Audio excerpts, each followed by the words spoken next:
science have done another wonder. I don't tell people tire. For those that listen to me and those that believe me, I've always told you guys, Africa, in fact, this world as a whole, don't need religion. We only need science and technology to move forward. There is no two ways about it. Don't let any of your spiritual father, any of your daddy Gio, forget about wetin dem Papa Adeboye dey tell their congregants. They are lying. It is science that could give us the next life, not religion. Religion even take our lives. You got it? You see wetin I dey display for up here again now? They say Elon Musk brain chip to help blind people see gets approval. Do you even understand that? I don't think you do. Elon Musk has developed a technology to help the blind see. No religion can do that. Not the one they stage in their churches. Say he was blind, now he can see. People were not true blind before. We never know them when they're blind.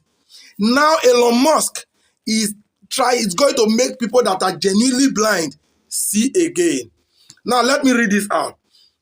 He said, according to Musk, the device called Brain Sight will allow people who have lost both eyes and their optic nerve to see, as long as their visual cortex, the part of the brain that receives the processes visual instruction relayed from the eyes, is intact.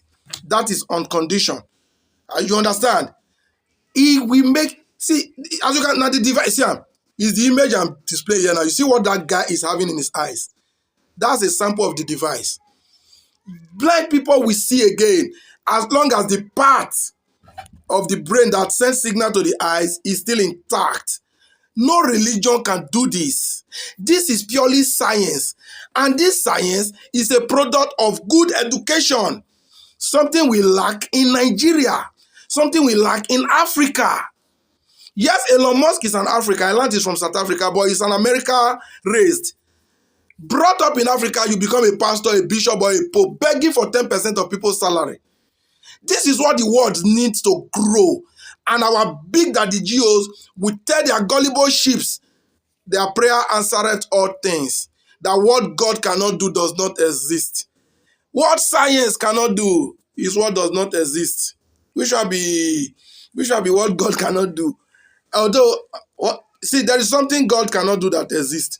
That is just for God to introduce himself by himself.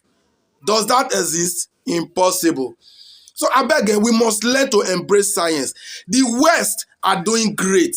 Imagine people that have lost hope in sight, recovering sight by the help of a device. And tomorrow you imagine why these people are so rich. We are rich in Africa because we steal money from the pulpit. We steal money from politics. That's why you have billionaires in Africa. But in the West, then Bill Gates, Microsoft, this one is coming up with something else. By the time this one gets into the market, you think you will compete with Elon Musk when it comes to money. You'll not be mates. You just be there and praying. Pastor and prophet apprentice, you get hope. Because, me no say till the end of the world, people will still be brain dead and docile. So the church business will still flourish for a long time. But though, many are already backing out. And many will continue to back out.